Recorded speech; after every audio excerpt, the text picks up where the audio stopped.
എത്തേണ്ടതാമിടത്തെത്തിയാലും ശരി, മധ്യേ മരണം വിഴുങ്ങിയാലും ശരി, മുന്നോട്ടു തന്നെ നടക്കും. വഴിയിലെ മുള്ളുകളൊക്കെ ചവിട്ടി മെതിച്ചു ഞാൻ. എത്തേണ്ടതാമിടത്തെത്തിയാലും ശരി, മധ്യേ മരണം വിഴുങ്ങിയാലും ശരി, മുന്നോട്ടു തന്നെ നടക്കും. വഴിയിലെ മുള്ളുകളൊക്കെ ചവിട്ടി മെതിച്ചു ഞാൻ. പിന്നാലെ വന്നിടും പിഞ്ചുപദങ്ങൾക്ക് വിന്യാസവേളയിൽ വേദന തോന്നൊല. അല്ലുടൻ വന്ന് മറച്ചാൽ മറയ്ക്കട്ടെ, മുല്ലതൻ പൂക്കൾ വിരികതാൻ ചെയ്തിടും. അന്തരീക്ഷത്തിലണക്കയും ചെയ്തിടും അന്തിക്കുളിർ കാറ്റ് അവറ്റിൻ പരിമളം. അല്ലുടൻ വന്ന് മറച്ചാൽ മറയ്ക്കട്ടെ, മുല്ലതൻ പൂക്കൾ വിരികതാൻ ചെയ്തിടും. അന്തരീക്ഷത്തിലണക്കയും ചെയ്തിടും അന്തിക്കുളിർ കാറ്റ് അവറ്റിൻ പരിമളം. എൻ കാൽകളിൽ അനാചാര കാളായ സശൃംഖലക്കെട്ടൊന്നു കെട്ടിയിട്ടുള്ളതോ, നേരെ വലിഞ്ഞു മുറിഞ്ഞു പൊയ്ക്കൊള്ളും. ഇങ്ങാറേഴടി നീട്ടി നീട്ടി വെച്ചാൽ മതി. ജാതിമതാതി വഴക്ക് ഒരു നാടിനെ സ്വാതന്ത്ര്യസിദ്ധിക്കനർഹമാക്കിയിടുമോ? സോദരർ തമ്മിലപ്പോരൊരു പോരല്ല, സൗഹൃദത്തിൻ്റെ കലങ്ങി മറിയലാം. ചെവി കേൾക്കാത്ത അച്ഛനാണ്, എന്നാൽ കൂടി കുട്ടികളിൽ വളരെയധികം സ്നേഹം വളരെയധികം കിട്ടിയിട്ടുണ്ട്. ഞങ്ങളെ വളരെയധികം ലാളിച്ചിട്ടാണ് വളർത്തിക്കുന്നത്. അച്ഛൻ ദേഷ്യപ്പെടുക പോലും ഇല്ല ഞങ്ങളോട്. അതിന് പകരം അമ്മ അത് തീർത്തോളും. അങ്ങനെയായിരുന്നു. പിന്നെ കുറേയൊക്കെ ഇപ്പോൾ അച്ഛൻ ഇരുന്ന് എഴുതാനൊക്കെ തുടങ്ങിയ ആരും അവിടെ ഡിസ്റ്റർബ് ചെയ്യാൻ പാടില്ല. കുട്ടികൾ കയറിപ്പോവും. അതൊക്കെ അച്ഛന് ഇത്തിരി വിഷമമാണ്. പിന്നെ അച്ഛന് ഭക്ഷണ കാര്യത്തിൽ ഇത്തിരി നിർബന്ധമുള്ള ആളാണ്. അത് എന്തായാലും 2-3 കറി കാണണം അവിടെ.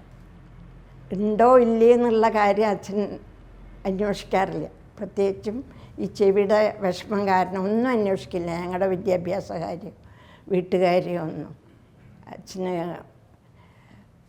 ഭക്ഷണ കാര്യത്തിൽ ചില നിയമം എങ്ങനെയാണെന്ന് വെച്ചാൽ, പുലർച്ചെ നീക്കും, കുളിച്ച് നാമം ചൊല്ലിക്കഴിഞ്ഞാൽ കഞ്ഞിയാണ് കുടിക്കുക. അത് വെണ്ണയോ നെയ്യോ ഇട്ട് കുടിക്കും. അത് ആ ഒരു ശിക്ഷ കുട്ടികളിൽ കൂടി വളർത്തിയുണ്ടാക്കിയിരുന്നു അച്ഛൻ. വെളിച്ചാകുമ്പോൾ കഞ്ഞി ചിലരൊക്കെ കരഞ്ഞിട്ടാണ് ഇരുന്ന് കുടിക്കാറ്. രാവിലത്തെ കഞ്ഞുടി കഴിഞ്ഞാൽ സമയം കിട്ടുമ്പോൾ കലാമണ്ഡലത്തിൽ പോകും. പിന്നെ 12:30 ഊണ് കഴിക്കണമെന്ന് വളരെ നിർബന്ധമാണ്. അതിനൊന്നും അപ്പുറം പോവാറില്ല. അത് കുറച്ച് വിഭവങ്ങളൊക്കെ വേണം. അതൊക്കെ അമ്മയ്ക്കറിയാം. പിന്നെ അമ്മയല്ല, അതിന് പുറമെ ജ്യേഷ്ഠന്മാരുടെ ഭാര്യമാരും ഉണ്ടായിരുന്നു ഈ വീട്ടിൽ താമസിക്കും. അവർ ശരിയാക്കും. ഊണ് കഴിഞ്ഞ് പിന്നെ 4 മണിക്ക് ചായ കുടിക്കും. എന്തെങ്കിലും കൂടെ ഉണ്ടാവും. ഒന്നല്ലെങ്കിൽ നട്ട്സോ അല്ലെങ്കിൽ ബദാമോ അങ്ങനെയൊക്കെ. അതൊക്കെ 2-3 വേണ്ടു, അധികമൊന്നും വേണ്ട. 1.5 കപ്പ് കാപ്പി കുടിക്കണം, ചായ. അത് കഴിഞ്ഞ് സമയം ഉണ്ടെങ്കിൽ കലാമണ്ഡലത്തിൽ പോകും. എന്നിട്ട് അവിടുന്ന് ഒരു 6:30 മണിക്ക് നടക്കാൻ പോകും. നടക്കാൻ പോകുമ്പോൾ വലിയ വിഷമമാണ് ഈ ചെവി കേൾക്കാത്ത കാരണം. കുറേ കാലം ഒറ്റയ്ക്ക് പോയി. പിന്നെ ഞങ്ങൾ ആളെ അയക്കുന്നത് അച്ഛന് ഇഷ്ടമല്ല. കലാമണ്ഡലത്തിൽ നിന്ന് തന്നെ ഒരു പ്യൂണിനെ അയച്ചു കൊടുത്തിരുന്നു. അപ്പോഴും ഇടയ്ക്കിടയ്ക്ക് പോന്ന് പറയാലോടെ. അച്ഛനെ ഷൊർണൂർ മുതൽ വെള്ളത്തോൾ നഗർ വരെ നടക്കണം. നടക്കുന്നതാണ് അത്. ഒരുവിധം വയസ്സാവുന്നവരത് നിറവേറ്റിയിട്ടുണ്ട്. ശതനാഴിക നീണ്ട് അതാതിടത്തഞ്ചിതമാകും വളവൊത്ത് അയൽ സ്ഥലത്തിൽ കൃതസസ്യ സമൃദ്ധിയായി പടിഞ്ഞാട്ടിത പോകുന്നു കിഴക്കു നിന്ന് പേരാർ. തടസീമനി നിന്നിടുന്നു പച്ചക്കുടകൾക്കൊത്ത കരിമ്പനദ്രുമങ്ങൾ. സ്ഫുടകാശഗണങ്ങൾ വീശിടുന്നുണ്ട് ഇടയിൽ പൂങ്കുലയായ ചാമരത്താൽ. വിലസദ്വിടപസ്ഥ പക്ഷി കോലാഹലമാകും ജയശബ്ദഘോഷമോടെ. ഇലയാം ഇളകുന്ന കൈയിനാൽ തൂമലർ തൂകുന്നു കരക്കെഴും ദ്രുമങ്ങൾ. വള്ളത്തോളിന് ബാധിര്യം 29-ാമത്തെ വയസ്സിൽ അദ്ദേഹത്തിന് ബാധിര്യം പിടിപെട്ടു എന്ന് നമുക്കറിയാം. അതിനു മുമ്പേ തന്നെ അദ്ദേഹം കവി എന്ന നിലയിൽ പ്രസിദ്ധനായി കഴിഞ്ഞിരുന്നു.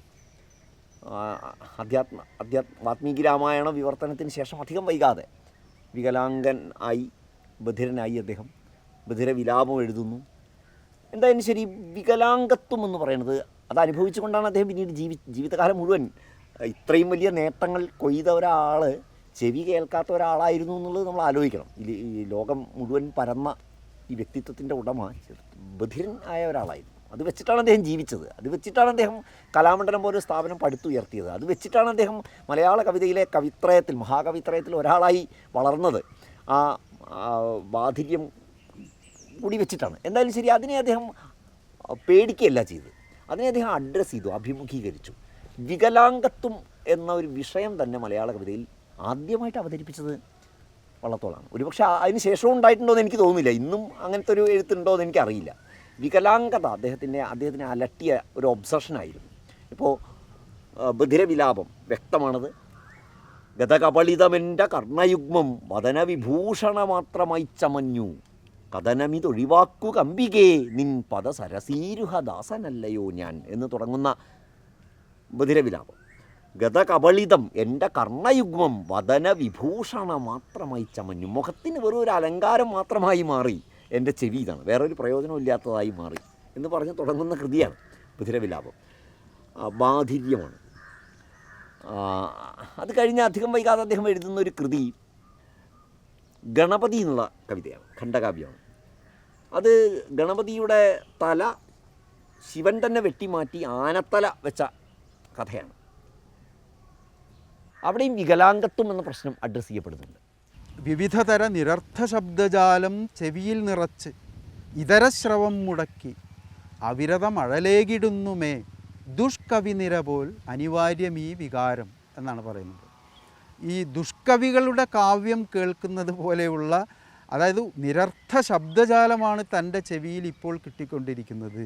അതിനെ അദ്ദേഹം സാദൃശ്യപ്പെടുത്തുന്നത് ഇതാണ്. അപ്പം നല്ല കവിതകളില്ലാത്തതുപോലെ തന്നെ നല്ല ശബ്ദങ്ങളും തനിക്ക് അപ്രാപ്യമായിരിക്കുന്നു. ഇത് തന്നോട് മാറ്റി തീർക്കണമേ എന്നാണ് അദ്ദേഹം പ്രാർത്ഥിക്കുന്നത്. എന്നോട് ഒരാൾ ചോദിച്ചു, അച്ഛനും അമ്മയായിട്ടുള്ള സംഭാഷണം എങ്ങനെയാണ്? പകലൊക്കെ കഴിയുമല്ലോ, എന്നാലും ഇവർ തമ്മിൽ രാത്രി സംസാരിക്കുന്നുണ്ട്.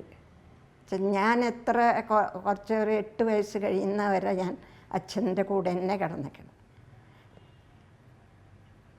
അപ്പോൾ എന്താ ചെയ്യുക അറിയോ?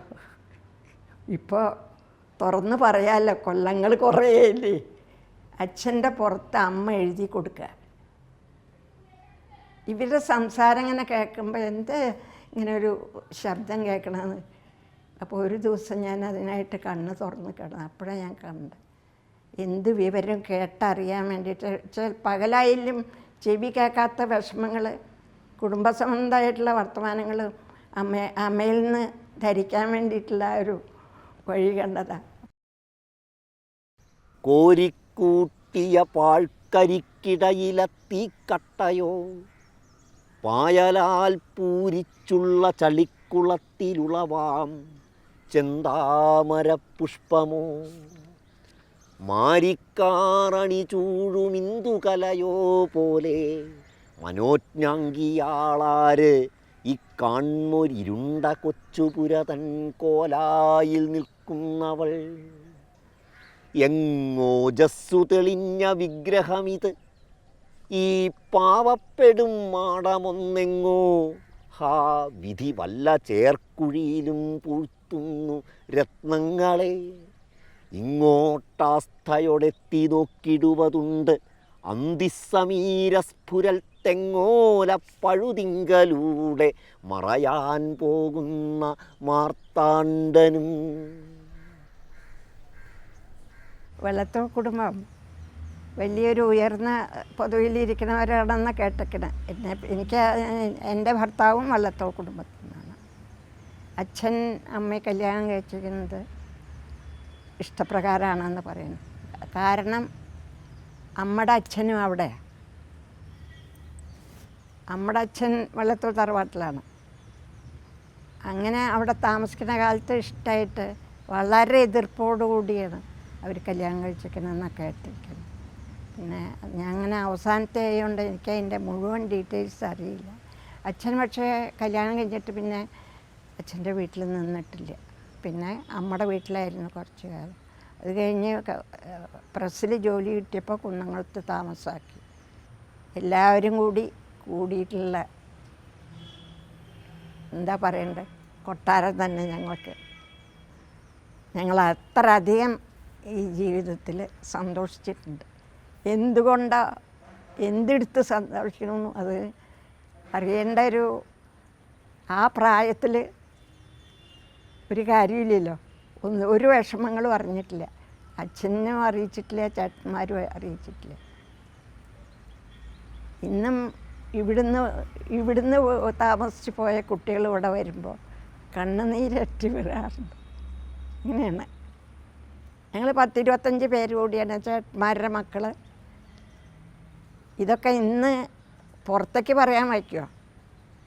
കേൾക്കാൻ സമ്മതിച്ചാൽ തന്നെ അവർ സമ്മതിച്ച് തരൂ. അങ്ങനത്തെ ഒരു ലോകമായി പോയില്ലേ. ഇന്നും ഞങ്ങൾ 4 ആൾ കൂടിയ ഇവിടുത്തെ വർത്തമാനമേ പറയാറുള്ളൂ. ഞങ്ങൾക്ക് ഒരാർഭാടവും ഉണ്ടായിരുന്നില്ല. എന്നാൽ കൂടി ഞങ്ങളുടെ ഇലക്ട്രിസിറ്റി വരാത്ത കാരണം ഈ ഹോളാണ് കിടക്കാൻ ഉപയോഗിക്കുക. അച്ഛനും ചേട്ടന്മാരും ഒക്കെ കൂടി അവിടെ കിടക്കും. അവരുടെ കാക്കിൽ ഞങ്ങളെല്ലാവരും നിലത്ത്. അതൊക്കെ ഇന്നും ആലോചിച്ച് സന്തോഷിക്കാനുള്ള ചില മധുര സ്വപ്നങ്ങൾ തന്നെയാണ് എന്നെ സംബന്ധിച്ച്. ലോകമേ തറവാടു തനിക്ക് ഈ ചെടികളും പുൽകളും പുഴുക്കളും കൂടി തൻ കുടുംബക്കാർ. ത്യാഗമെന്നതേ നേട്ടം, താഴ്മതാനഭ്യുന്നതി, യോഗവിത്തേവം ജയിക്കുന്നിതൻ ഗുരുനാഥൻ. താരകാമണിമാല ചാർത്തിയാലതും കൊള്ളാം, കാറണിച്ചളി നീളപ്പുരണ്ടാലതും കൊള്ളാം. ഇല്ലിഹ സംഘം ലേപമെന്നിവ സമസ്വച്ഛമല്ലയോ വിഹായസ് ഔവണ്ണവൻ ഗുരുനാഥൻ. അച്ഛന് അതിഥികളെ സൽക്കരിക്കുക ഭയങ്കര ഒരു സ്വഭാവമായിരുന്നു. ഞങ്ങളൊക്കെ ഇവിടെ ഉള്ളപ്പോൾ തന്നെ ആരെങ്കിലും വന്നാൽ 11:30 മണി കഴിഞ്ഞ് വന്നാൽ 11:30 മണിയൊക്കെ കഴിഞ്ഞ് വന്നാൽ പിന്നെ അവരെ ഉണ്ണാതെ പറഞ്ഞേക്കില്ല. അങ്ങനെയാണ് പതിവ്. അവർ വന്ന് കുറച്ച് നേരം വർത്തമാനം പറഞ്ഞു കഴിഞ്ഞാൽ മെല്ലെ അമ്മയുടെ അടുത്തേക്ക് വരും. എന്താ അന്നത്തെ വിഭവം എന്ന് ചോദിക്കും. അപ്പോൾ ചെവി കേൾക്കില്ല, അമ്മ ഇങ്ങനെ പിറുപിറുക്കും. ഇനിയിപ്പോൾ എന്ത് വിഭവം ഉണ്ടെങ്കിലും അത് കൂട്ടി ഉണ്ടാകാൻ മതി, ഇനിയിപ്പോൾ വേറെ ഒന്നും ഉണ്ടാക്കില്ല. അല്ല, ഞങ്ങൾ കുറച്ച് ആൾക്കാരുണ്ട് ഊണ് കഴിക്കാൻ. കോഴിപ്പറമ്പിൽ വള്ളത്തോൾ നാരായണൻ അചഞ്ചലൻ, എഴുത്തുകൊണ്ടേ പ്രാരബ്ധം പുലർത്താം എന്നുറച്ചവൻ, കവിത എഴുതി ജീവിക്കാം എന്ന് കാണിച്ചു തന്ന ഏറ്റവും മഹാനായിട്ടുള്ളൊരു കവിയാണ്. ഒരുപക്ഷെ വേറൊരു കവിയും കേരളത്തിൽ ഇങ്ങനെ കവിത എഴുതി ജീവിക്കാം എന്ന് അതിന് മുമ്പോ അതിന് ശേഷമോ കാണിച്ചു തന്നിട്ടില്ല. അത്രയും വലിയൊരു മാതൃകയാണ് വള്ളത്തോളിൻ്റെ ജീവിതം. എഴുതി ജീവിക്കാം. അദ്ദേഹം എഴുതുന്നത് നോവലല്ല എന്ന് ഓർമ്മിക്കണം. അദ്ദേഹം എഴുതുന്നത് ആർക്കും വേണ്ടാത്ത എന്ന് ഇന്ന് നമ്മൾ പറയുന്ന കവിതയാണ്. ആർക്കും വേണ്ടാത്ത എന്ന് ഇപ്പോൾ നമ്മൾ പറയും, കവിത വായിക്കാൻ ആളില്ല, കേൾക്കാൻ ആളില്ല. പക്ഷേ കവിത കൊണ്ട് ജീവിക്കാം. അദ്ദേഹം കവിത എഴുതി അത് സ്വന്തം അച്ചടിച്ച് തലച്ചുമടായി കൊണ്ടു നടന്ന് വിറ്റ് ജീവിതത്തിന് വേണ്ട വഴി കണ്ടെത്തിയ ആളാണ്. ജീവിക്കാൻ മാത്രമല്ല, കലാമണ്ഡലം പോലെയുള്ള ഒരു സ്ഥാപനം നിലനിർത്താനും ഒക്കെ വേണ്ട സാമ്പത്തിക ശേഷി എഴുതിയുണ്ടാക്കി, അതും കവിത എഴുതിയുണ്ടാക്കി അദ്ദേഹം. വെട്ടത്ത് നാട്ടിൻ സത്യസൗഭാഗ്യസൽ സിന്ദൂരപ്പൊട്ടുപോലെഴും തുഞ്ചൻ പറമ്പേ നമസ്കാരം. കളഗാനത്തോടൊരു തത്തപ്പെൺമണി തത്തിക്കളിച്ച തരുച്ചെടി പടർപ്പേ നമസ്കാരം.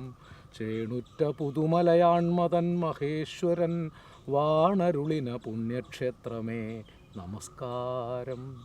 ഭാഷയിൽ നിന്നുകൊണ്ടാണ് മനുഷ്യൻ ദേശീയ നവോത്ഥാനവും സാർവദേശീയ നവോത്ഥാനവും തിരിച്ചറിയേണ്ടത് എന്ന് വള്ളത്തോൾ കണ്ടെത്തിയതുപോലെ നമ്മുടെ ദേശീയ കവികളിൽ മറ്റാരും കണ്ടെത്തിയിട്ടില്ല. മറ്റൊരു ദേശീയ സന്ദർഭത്തിൽ ടാഗോർ ചെയ്ത കാര്യമാണ് കേരളീയ പരിസരത്ത് നിന്നുകൊണ്ട് വള്ളത്തോൾ ചെയ്തത്.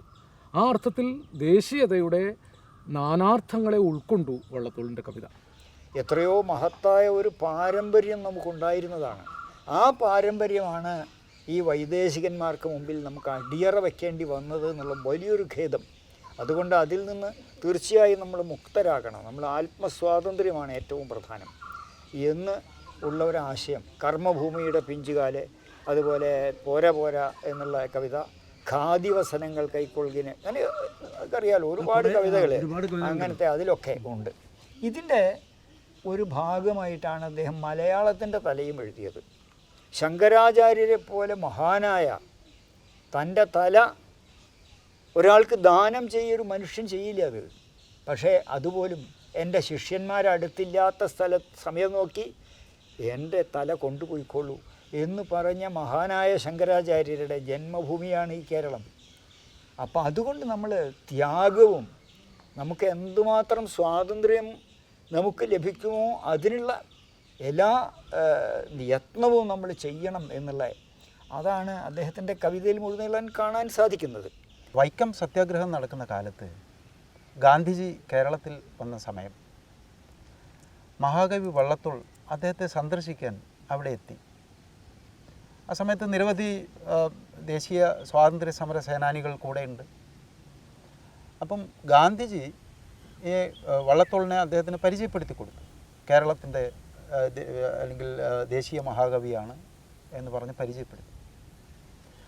ഗാന്ധിജി വള്ളത്തോളിനോട് ചോദിച്ചത്, ഈ സ്വാതന്ത്ര്യ പ്രക്ഷോഭത്തിന് വേണ്ടി നിങ്ങൾ എത്ര കഴി നൂൽക്കാറുണ്ട് എന്നാണ് ചോദിച്ചത്.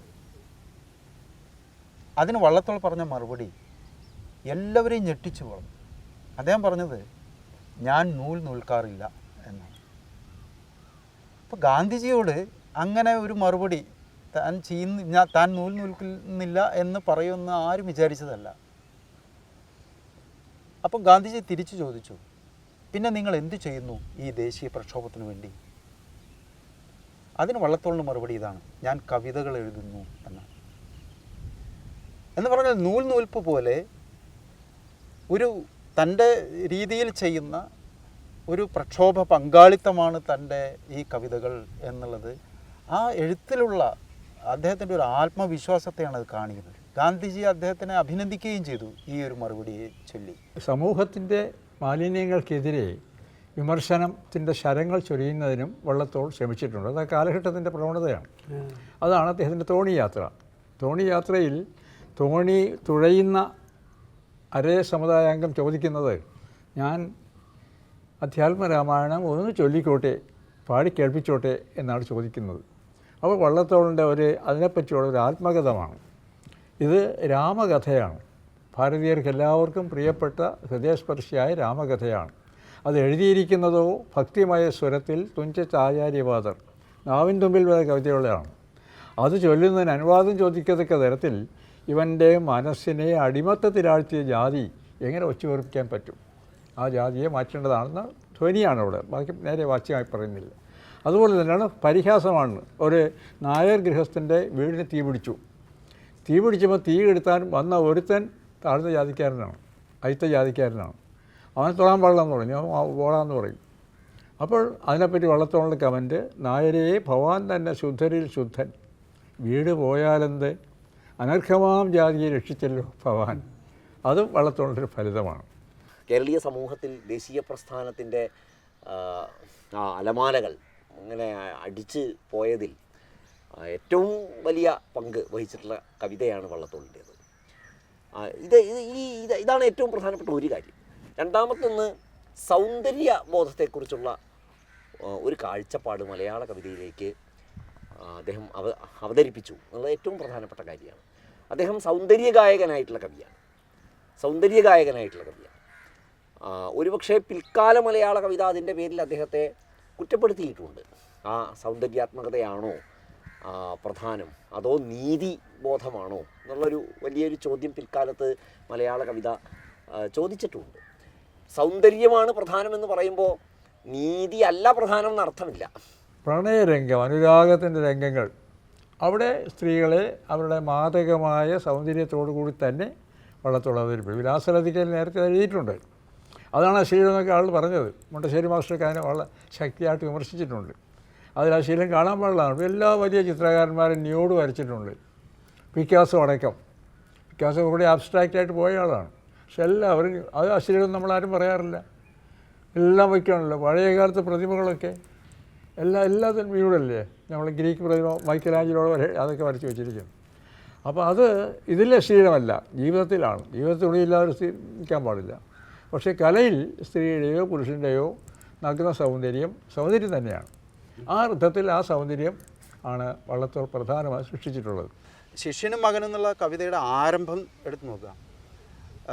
മികവുടയ കുബേരപത്തനത്തിൻ സുകനകമാകിയ താഴികക്കുടങ്ങൾ പകൽ പകുതി കടന്ന ഭാസ്കരൻ തൻ പ്രകട മരീചികളാൽ തിളങ്ങി വിന്നി എന്ന് ഒരു ശരിക്കും പറയാച്ചാൽ ഒരു ഉയർന്ന ആംഗിളിൽ നിന്നുള്ള ഒരു ഛായാഗ്രഹണം നിർവഹിച്ചതുപോലെ ആണ് പരശുരാമൻ്റെ ആ വരവ്. കൈലാസത്തിലേക്ക് വന്നുകൊണ്ടിരിക്കുന്ന പരശുരാമനെ അവതരിപ്പിക്കുന്നത് അത്യന്തം നാടകീയവും ഒരു പക്ഷേ സിനിമാറ്റോഗ്രാഫിക്ക് മാത്രം ചെയ്യാവുന്ന തരത്തിലുള്ള ഒരു ദൃശ്യ പരമ്പരയാണ്. ഏറ്റവും അങ്ങനെ പിന്നിലൂടെ പ്രത്യക്ഷപ്പെട്ട് ക്യാമറ വന്ന് താഴേക്കിറങ്ങി മുന്നിലൂടെ വന്ന് ഈ പരശുരാമൻ്റെ തോളിലിരിക്കുന്ന മഴുവ് കൂടി കാണിച്ച് ഏറ്റവും അവസാനമാണ് അത് പറയുന്നത്, ഇത് പിന്നെ പരശുരാമനാണ് എന്ന് പറയുന്നത്. പലരുടെയും ആക്ഷേപത്തിന് വിഷയമായിട്ടുള്ള ഒന്നാണ് പാർവതിയെ വർണ്ണിക്കുന്നത്. വെണ്ണ തോൽക്കും ഉടലിൽ, വെണ്ണ തോൽക്കുന്ന ശരീരം, അത് വെണ്ണയേക്കാളും മൃദുലമായ ശരീരം, സുഗന്ധിയാം എണ്ണ തേച്ചത് മാത്രമല്ല സുഗന്ധിയാണ്, അരയിൽ ഒറ്റമുണ്ട്, തിണ്ണമേലരുളുമാ നതാങ്കി മുക്കണ്ണനേകി മിഴികൾക്കൊരുത്സവം. മിഴികൾക്കുത്സവം അത് മാത്രമേ കാണേണ്ട കാര്യമുള്ളൂ. മിഴികൾക്കല്ല, ആസ്വാദക മനസ്സിനും അത് ഉത്സവമായി ഭവിക്കുകയാണ്. അവിടെ അത് അശ്ലീലം എന്ന് പറയുന്ന അതേ തർക്കത്തിന് യാതൊരു കാരണമില്ല എന്നെനിക്ക് തോന്നുന്നത്. അത് വള്ളത്തോളിന് വളരെ പ്രിയങ്കരമായൊരു വിഷയമാണ്. ശൃംഗാരരസോദ്ദീപകമായ അനേകം വർണ്ണനകൾ അദ്ദേഹത്തിൻ്റെ കവിതയുടെ അവിടെയൂടെ കാണാൻ സാധിക്കും.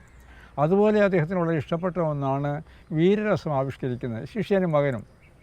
അതിലെ പരശുരാമൻ വാസ്തവത്തിൽ ലോകത്തിൽ ആർക്കും അഭിമാനിക്കത്തക്ക രീതിയിൽ പൗരുഷവും വ്യക്തിത്വവും ധാർമ്മികതയും എല്ലാമുള്ള ഒരു വ്യക്തിത്വമാണ്. ആ പരശുരാമൻ്റെ ചിത്രം എനിക്ക് തോന്നുന്നു അതുല്യമായൊരു ചിത്രമാണ്. വള്ളത്തോളിന് സാധിക്കും. വള്ളത്തോൾ കവിതയെക്കുറിച്ച് പറയുമ്പോഴും മാനം ചേർന്ന ഭടൻ്റെ മിന്നൽ ചിതറും കൈവാലടക്കത്തിൽ, അവിടെ ഞാൻ കവിത കാണുന്നതാണ്. ഇവിടെ കവിത കാണുന്നു, മാനം ചേർന്ന ഭടൻ്റെ മിന്നൽ ചിതറും കൈവാലടക്കത്തിലും പിന്നെ അതുപോലെ കാമിനിമാരുടെ കടാക്ഷത്തിലും ശിശുവിൻ്റെ തൂവേർപ്പണി തൂക്കവിൾ സ്ഥാനത്തും കാണുമോ കവിതയെ നിൻ ചാരുരൂപം ഞാൻ എന്നോട്ടാണ് അവസാനിപ്പിക്കുന്നത്. അങ്ങനെ ശുദ്ധമായ സൗന്ദര്യം മലയാള കവിതയിൽ അവതരിപ്പിച്ചിട്ടുള്ള ഒരു കവി എന്ന രീതിയിലാണ് രണ്ടാമത്തെ നിലയിൽ അദ്ദേഹത്തിൻ്റെ സ്ഥാനം. മൂന്നാമത്തേത് അദ്ദേഹത്തിൻ്റെ ദേശാഭിമാനോത്തേജകങ്ങളായ കവിതകളാണ്. ഇവ എൻ്റെ ഗുരുനാഥ അങ്ങേക്കറിയാമായിരിക്കും, നല്ല കവിതയാണ്. ലോകമേ തറവാട് ഗാന്ധിയെക്കുറിച്ചാണ്. തനിക്ക് പുലുകളും പുഴുക്കളും കൂടത്താൻ കുടുംബക്കാർ എന്ന് പറയും. അന്ന് വളരെ പ്രചാരം ആർജിച്ച ഒരു കവിതയാണത്. ഇന്നതിൽ കാവ്യത്തിൻ്റെ അംശം കുറവാണ് തീർച്ചയായിട്ടും. ആധുനിക ദൃഷ്ടിയിൽ കവിതയല്ല, അതൊരു തരം പ്രസംഗ ശൈലിയാണ് അതിനകത്ത് ആവിഷ്കരിക്കുന്നത്. അതുപോലെ കവിതയെ സംബന്ധിക്കുന്നു. എങ്കിലും ഈ ഭൂതകാലത്തിൻ്റെ നേർക്കുള്ള അഭിമാനം ഉത്തേജിപ്പിക്കുന്ന കവിതകൾ അദ്ദേഹം എഴുതിയിട്ടുണ്ട്. ഭൂതകാലത്തിൻ പ്രഭാവതന്തുക്കളാൽ ഭൂതിമൊത്താമൊരു കാവ്യ നൈകതാം, അത് അദ്ദേഹത്തിൻ്റെ കവിതകൾ. ഈ ഭൂതകാല പ്രഭാവം അദ്ദേഹത്തിൻ്റെ എല്ലാ കവിതകളിലും, അത് ശൃംഗാരരസം ഉദ്ദീപിച്ചാലും വീരരസം ഉദ്ദീപിച്ചാലും ശിശുത്വ വാത്സല്യം ഉദ്ദീപിച്ചാലും ഒരു നീലാകാശം പോലെ അതിൻ്റെ പശ്ചാത്തലമായിട്ട് ഈ ഭൂതകാല അഭിമാനം വർദ്ധിക്കുന്നത് കാണാൻ സാധിക്കും. അങ്ങനെ ആകത്തുകയിലെടുത്താൽ വള്ളത്തോളിൻ്റെ കാവ്യലോകം 3 രസങ്ങൾ ആണ് പ്രധാനമായിട്ടും ജനിപ്പിക്കുന്നത്. വാത്സല്യമാണ്, 2 അനുരാഗം എന്ന് പറയുന്ന ശൃംഗാര രസമാണ്, 3 വീരരസമാണ്. ഇതാണ് അതിൻ്റെ കവിതകളിൽ ഏറ്റവും അധികം ഹൃദയകാരിയായി ആവിഷ്കൃതമായിട്ടുള്ളത്. അത് മനുഷ്യനിൽ നിലനിൽക്കുന്ന കാലത്തോളം വള്ളത്തോൾ കവിത മനുഷ്യരാശിക്ക് ഹൃദ്യമായി ശേഷിക്കും എന്നാണ് അഭിപ്രായം.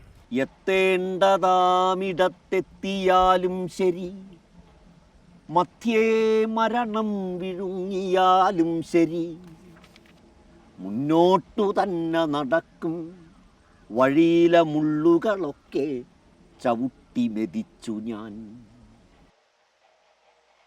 കലാമണ്ഡലം എന്തിനു വേണ്ടിയാണ് സ്ഥാപിച്ചത്? പണ്ട് കുന്നംകുളത്തടുത്ത് കക്കാട് കാരണോപ്പാടിൻ്റെ അവിടെ കഥകളി സംഘം ഉണ്ടായിരുന്നു. അവിടെ ആളുകൾ പലരും പല ദിക്കിലും കഥകളി സംഘങ്ങളും മോഹിനിയാട്ടം പഠിപ്പിക്കുന്ന സങ്കേതങ്ങളും ഒക്കെ കേരളത്തിലുണ്ടായിരുന്നു. ഇവിടെ ഉണ്ടായിരുന്ന കഥകളി പഠിപ്പിച്ചിരുന്ന കക്കാട് കാരണോപ്പാടിൻ്റെ മഠപ്പാടിൽ ഉണ്ടായിരുന്ന വസ്തുവകകളൊക്കെ കലാമണ്ഡലം സ്ഥാപിക്കാൻ അദ്ദേഹത്തിന് ആദ്യം വിട്ടുകൊടുത്തു. പക്ഷേ കലാമണ്ഡലം സ്ഥാപിക്കാനുള്ള കാരണം ഇത്തരം മഹത്തായ കലകളുടെ പാരമ്പര്യവും നമുക്കുണ്ടായിരുന്നു. ആ കലകളുടെ പാരമ്പര്യത്തെ പഠിക്കുന്നതിലൂടെ അതിനെ നമ്മൾ നമ്മുടെ നിത്യജീവിതത്തിൻ്റെ ഭാഗമാക്കുന്നതിലൂടെ നമുക്ക് നമ്മുടെ ഭൂതകാലത്തിൻ്റെ മഹത്വത്തെപ്പറ്റി ഒരു ഉണർവ് ഉണ്ടാകണം. അങ്ങനെ നമ്മൾ സ്വാതന്ത്ര്യ സമരത്തിൽ പങ്കാളികളാവണം എന്ന് വിചാരിച്ചിട്ട്, അതുകൊണ്ട് അദ്ദേഹം തൻ്റെ കവിത പോലെ പരിഗണിച്ചിരുന്ന ഒരു സ്ഥാപനമാണ് കലാമണ്ഡലം എന്നാണ് എൻ്റെ അഭിപ്രായം. കലാമണ്ഡലം അന്നത്തെ കുട്ടികളെ ഭയങ്കര സ്നേഹമായിരുന്നു അവരോട്. അവർക്ക് എന്തൊരു ചുമയോ വന്നാൽ അപ്പോൾ എൻ്റെ ഇവിടേക്ക് കൊണ്ടുവരും. എൻ്റെ മൂത്ത ജ്യേഷ്ഠത്തിയാണ് അവർ നോക്കേണ്ട കടമ. അതാണ്ട് അച്ഛൻ തീർച്ചയാക്കിക്കണം. അസുഖം വന്നാൽ രാമൻകുട്ടി അച്ഛനൊക്കെ ചൊറി വന്നിട്ട്, അന്ന് വാടക വീട്ടിൽ ഞങ്ങൾ താമസിക്കുക, വൈകുന്നേരമായ വിളിക്കും. അവിടെ നിന്ന് വിളിച്ച് മൂത്ത ചേച്ചികളൊക്കെ തേയിപ്പിച്ച് കുളിപ്പിച്ചു കൊടുക്കും. അത്രയും അരുമോടുകൂടി വളർത്തിയുണ്ടാക്കിയ ഒരുപാട് കലാകാരന്മാർ കലാമണ്ഡലത്തിന് ഉണ്ടായിട്ടുണ്ട്. കലാമണ്ഡലത്തിൽ നിന്ന് പുറത്തു പോയിട്ടുണ്ട്. പലരും അദ്ദേഹത്തെ വളരെ പരസ്യമായി തന്നെ കളിയാക്കിയിട്ടുണ്ട്.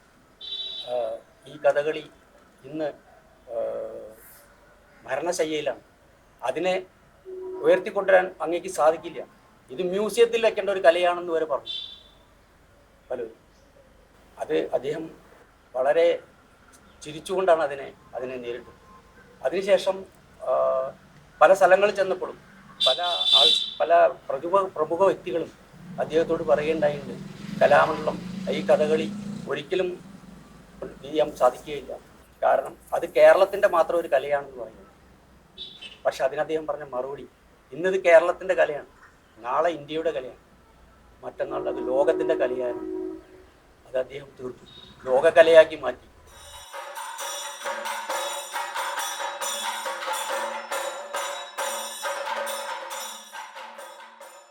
ആഹാര്യവും സാത്വികവും ആംഗികവും ആയ അഭിനയത്തിൻ്റെ ഒരു ചാരുത, മനോഹരമായ ഒരു ദൃശ്യകലയാണെന്നുള്ളത് അത് കണ്ട ആളുകളൊക്കെ ലോകം മുഴുവൻ അവരെ ആകർഷിച്ചിട്ടുണ്ട്.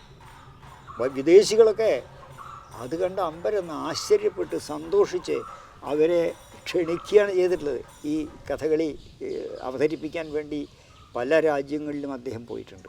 സൗജന്യമായി അതുവരെ കണ്ട് ശീലിച്ചിരുന്ന ഒരു കളി, പിന്നെ ആഢ്യന്മാരുടെ എന്ന് മുദ്ര കുത്തപ്പെട്ട ഒരു കളി, പിന്നെ നൃത്തങ്ങളെല്ലാം ആഭാസകരമാണ് എന്ന് പറഞ്ഞിരുന്ന ആ ഒരു കാലഘട്ടം. ഇതിൽ നിന്നെല്ലാം ഈ രണ്ട് കലകളെയും സമുദ്ധരിക്കുക എന്നുള്ളത് വളരെയധികം പ്രയാസമുള്ളൊരു കാര്യം തന്നെയായിരുന്നു. ഇതിനു വേണ്ടിയിട്ട് ആദ്യം ഇവർ കണ്ടെത്തിയ മാർഗം ലോട്ടറി ടിക്കറ്റ് വിൽപ്പനയായിരുന്നു. ടിക്കറ്റ് വെച്ച് കഥകളി നടത്തുക എന്നുള്ളതായിരുന്നു. അതിൻ്റെ ഫലമായാണ് തൃശ്ശൂർ, കുന്നംകുളം, ആലപ്പുഴ ഭാഗങ്ങളിലെല്ലാം ടിക്കറ്റ് വെച്ച് കളി നടത്തിയെങ്കിലും വേണ്ടത്ര വിജയിച്ചില്ല.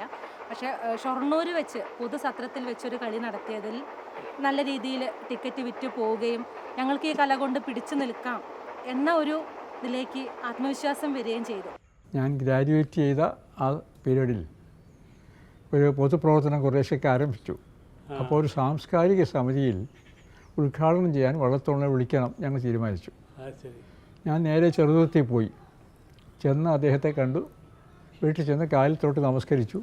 സംസാരിച്ചപ്പോൾ ശബ്ദമൊക്കെ വളരെ ഉച്ചത്തിലാണ് സംസാരിക്കുന്നത് അദ്ദേഹം. രൂപവും നല്ലതാണ്. ഒരു മേധുര ദീർഘകായൻ അദ്ദേഹം എഴുതിയിട്ടുണ്ട്. ആ രൂപത്തിലാണ് നിൽക്കുന്നത്.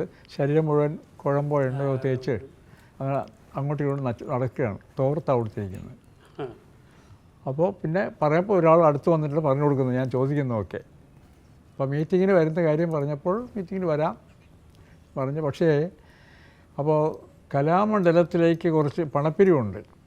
അതിലെന്തെങ്കിലും ഒരു പണക്കിഴി, അതെ, പണക്കിഴി കൊടുക്കണമെന്ന് പറഞ്ഞു. പണക്കിഴി എന്ത് വേണ്ടി വരുന്നു കൂടെ നാളുള്ളപ്പോൾ ഒരു 100 രൂപയിൽ കുറയാൻ പാടില്ല. അന്ന് 100 രൂപ വലിയ തുകയാണ്. ഞങ്ങൾക്കൊരു 25 രൂപയിൽ കൊടുക്കാം. ഞാൻ പറഞ്ഞു ആലോചിച്ച് പറയാം. അവിടെ വന്നപ്പോൾ ആർക്കും 100 രൂപ കൊടുക്കാനില്ല.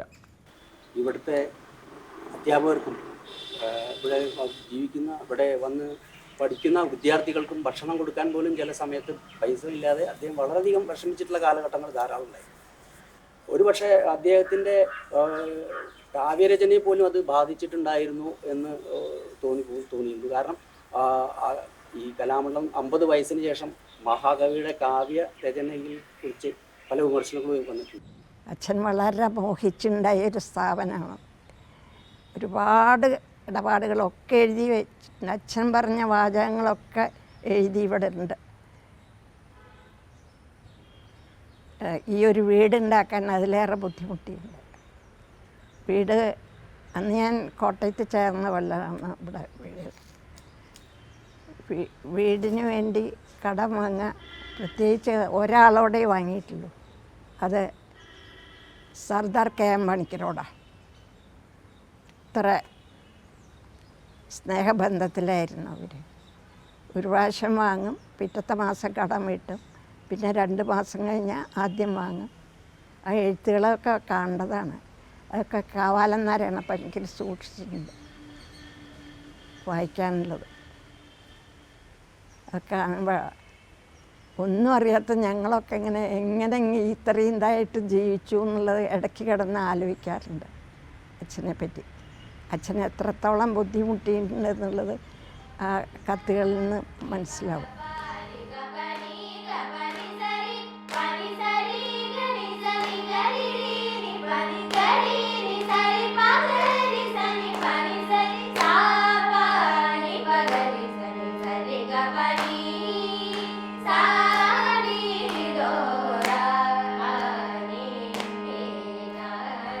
ജ്യേഷ്ഠന്മാരുടെ കുട്ടികൾ വാസന്തി ചെറിയമ്മ കലാമണ്ഡലത്തിൽ പോയി കമ്മിറ്റിയിൽ ഉണ്ടാവണം. എന്താ വെച്ചാൽ ഞങ്ങൾക്കൊക്കെ ഒരു പരിപാടി കാണണമെങ്കിൽ ആ ഗേറ്റ് കിടക്കാനുള്ളൊരു സ്വാതന്ത്ര്യം. അല്ലെങ്കിൽ ഇപ്പം അതിന് അർത്ഥമില്ലല്ലോ. ഇപ്പം ഞാൻ അവസാനമാണ്, ഞാൻ പോവാൻ വയ്യാത്തതുകൊണ്ട് മറവി നല്ലോണം അയക്കണം. അത് കാരണം പോരാൻ തയ്യാറാണ്. എൻ്റെ മകനെ ആക്കണം എന്ന് പറഞ്ഞിട്ടുണ്ട്. VC ആവാന്ന് സമ്മതിച്ചിട്ടുണ്ട്. ജനറേഷൻ മാറുന്നതുകൊണ്ട് വല്ലവർക്കും ഒബ്ജക്ഷൻ ഉണ്ടോയെന്ന് വെച്ചാൽ ആരും ഉള്ളതായിട്ട് പറഞ്ഞിട്ടില്ല. പക്ഷേ അല്ലെങ്കിൽ വെള്ളത്തോൾ എന്നുള്ള പേര് കഴിഞ്ഞു ഞാൻ പോകുന്നത്. അതുകൊണ്ട് മകനെ ആക്കണം എന്നാണ് വിചാരിച്ചിരിക്കുന്നത്. അതാണ് എൻ്റെ വലിയൊരാശ.